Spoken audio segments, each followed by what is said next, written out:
तर ठाकरेंबरोबर युतीसाठी मनसेतच मतभेद असल्याचं समोर येतंय। दोन्ही ठाकरे एकत्र आले नाहीत तर मराठी माणूस हताश होईल असं प्रकाश महाजन यांनी म्हटलंय।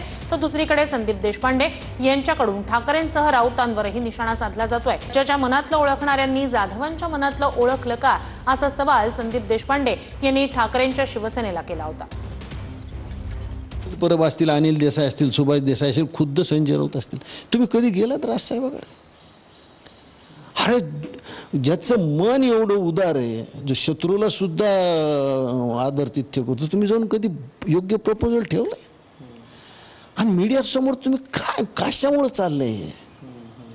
व्यथित आहे सामान्य कार्यकर्ता दोन्ही बाजूचा, मराठी जनता व्यथित आहे आणि इतिहास या सगळ्या गोष्टीची नोंद घेईल। युती होईल न होईल तो विषय खूप पुढचा आहे, त्याचं ज्योतिष्य आपण नाही सांगू शकत। अरे आज चाललं काय की सत्ताधारी पक्ष ज्या पद्धतीनं अतिक्रमण करतो इतर पक्षावर, तुम्ही कधी पाहिलंय? ज्या पद्धतीनं तुम्ही काय सुधाकर बडगुजरला घेतलं, सुधाकर बडगुजर कुणाबरोबर नृत्य करत होता? कोण? तो दौदचा माणूस।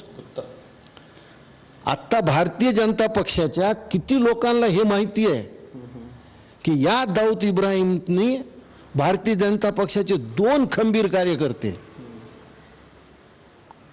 म्हणजे मी अतिशयोक्ती नाही, मी कुणावरही टीका टिप्पणी करत नाही, पण भारतीय जनता पक्षाच्या कोणत्याही वरिष्ठ नेत्याला हे माहीत नाही की या दाऊद इब्राहिमनं याच मुंबईमध्ये भारतीय जनता पक्षाचे रामदास नायक, ज्यांनी बॅरिस्टर अंतुले यांच्या सिमेंट घोटाळा उघड पाडण्यास बराच मोठा हात आहे त्यांचा, त्यांना गोळ्या घालून त्यांच्या घरासमोर मारलंय।